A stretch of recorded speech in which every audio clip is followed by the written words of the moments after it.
नमस्कार, मैं रिया और आप देख रहे हैं डॉक्टर साहिब। डॉक्टर साहिब की आज की इस वीडियो में हमारे साथ मौजूद है जानी मानी स्त्री रोग विशेषज्ञों में से एक डॉक्टर प्रीति अरोरा। तो डॉक्टर साहिब, बहुत बहुत स्वागत है जी, थैंक यू। डॉक्टर साहिब, अगर कोई कपल पहले से एक बच्चे की माता पिता बन चुके हैं और दूसरे बच्चे के लिए ट्राई कर रहे हैं और बहुत कोशिश करने के बावजूद भी वो माता पिता दोबारा नहीं बन पा रहे हैं, तो इसका क्या कोई समाधान है?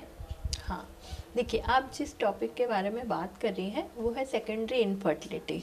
मतलब महिला ने कभी जीवन में एक बार वो गर्भ धारण किया है और दोबारा वह गर्भ धारण नहीं कर पा रही है ना। तो ऐसा यूजुअली कब होता है? पहले तो अगेन मैं ये बोलूँगी कि कोई भी चीज़ में एज बहुत मैटर करती है, कि मैटरनल एज, क्योंकि आजकल महिलाएं जो है लेट मैरिजेस कर रही हैं। लेट मैरिज करने से क्या होता है कि फर्स्ट प्रेगनेंसी अगर हम 30s में प्लान कर रहे हैं तो सेकंड इशू में अगर हम गैप रखते हैं 4-5 साल का, तो सेकंड प्रेगनेंसी आते महिलाएं 35 पार हो जाती हैं। जब वो 35 पार हो जाती हैं तो मल्टीपल फैक्टर्स आ जाते हैं जो उनकी फर्टिलिटी को अफेक्ट करते हैं। जैसे अगर कोई रिपीटेड इन्फेक्शंस हैं, सेक्सुअल ट्रांसमिटेड डिजीजेस हैं, अगर महिलाओं में हार्मोनल इम्बैलेंसेस हैं, अगर क्योंकि ओवेरियन रिजर्व घटने लगता है, अंडाशय में अंडे बनना कम हो जाते हैं, ट्यूब्स में ब्लॉकेज आ जाती है और एंडोमेट्रियम अनहेल्दी हो जाती है, एंडोमेट्राइटिस हो जाता है क्रॉनिक। ये सब फैक्टर्स जो है प्रेगनेंसी को आने नहीं देते।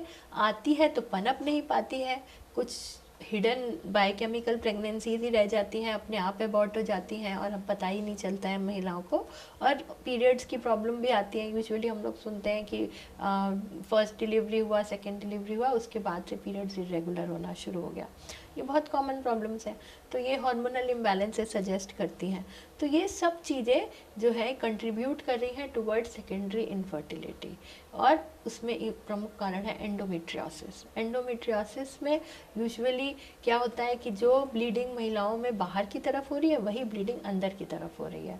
वही ब्लीडिंग जो है ओवरीज में कलेक्ट होकर कभी कभी वो एंडोमेट्रियोमा यानी कि चॉकलेट सिस्ट ऑफ ओवरीज बना देता है, अंदर सूजन कर देता है ओवरी के आसपास, बच्चेदानी के आसपास। और ये सूजन भी एक नेगेटिव फैक्टर्स रिलीज़ करती है जो कि प्रेगनेंसी को आने नहीं देती है। तो इसमें क्या करना होगा? इसमें यही करना होगा कि अगर आप प्रेगनेंसी धारण करने का डिसीज़न लेती हैं और डिसीज़न लेने के भी 1 वर्ष में, मतलब कि डिसीज़न लेने का मतलब कि अब आपने कॉन्ट्रासेप्शन यूज़ करना बंद कर दिया।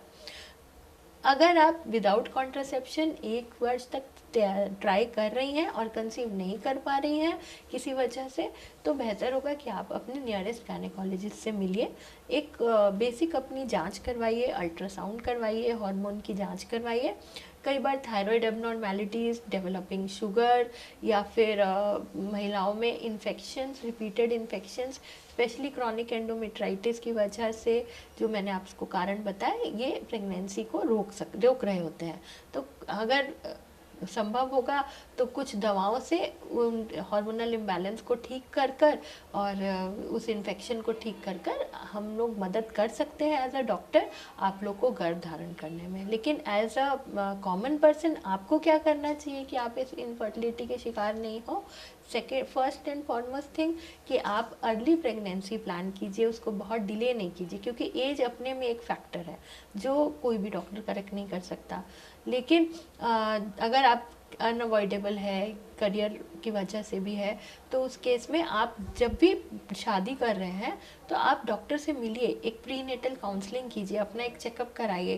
तो उससे आपको एक अपना फर्टिलिटी का आइडिया रहेगा कि आप कितना उसे डिले कर सकते हैं। कहीं आप में कोई प्री एग्जिस्टिंग कोई सिस्ट या फिर कोई आपका लो ओवेरियन रिजर्व नहीं है। तो इन सब चीज़ों पे आप अपने डॉक्टर से खुल के बात कीजिए, तो आप डेफिनेटली अपना एक बेटर फ्यूचर प्लान कर पाएंगे। और मेंस्ट्रुअल हाइजीन पे ध्यान दीजिए कि जब पीरियड्स के समय आते हैं तो उस समय फ्रीक्वेंट पैड चेंजिंग और इन्फेक्शंस आने पर मतलब डॉक्टर को कंसल्ट करें, ट्रीटमेंट लें, ताकि आप एक क्रॉनिक डिजीज़ेस को सफ़र नहीं करें। अपना नियमित जांच कराएं हार्मोन्स का और बाकी सब का, तो डेफिनेटली आप इन प्रॉब्लम्स को सफ़र नहीं करेंगे और एक बेहतर मतलब बेहतर रिजल्ट्स होगा और आपकी एबिलिटी भी इम्प्रूव करेगी to give birth to a healthy baby. जी, तो शुक्रिया डॉक्टर साहिबा जो आपने बताया है कि अगर सेकंड बेबी के लिए ट्राई कर रहे हैं और बहुत कोशिश के बाद भी नहीं हो रहा तो क्या करना चाहिए, इसके लिए बहुत बहुत शुक्रिया जी, थैंक यू। तो आप डॉक्टर प्रीति अरोड़ा को सुने थे, जिन्होंने पूरी जानकारी हमारे साथ साझा की है कि अगर आप भी सेकंड बेबी के लिए ट्राई कर रहे हैं और थोड़ी मुश्किलें आ रही हैं तो क्या करना ज़रूरी होगा। इस विषय को लेकर आप क्या सोचते हैं, हमें कमेंट कर ज़रूर बताएं। चैनल को सब्सक्राइब कर ले, फेसबुक पेज को लाइक कर ले। वीडियो देखने के लिए आपका शुक्रिया।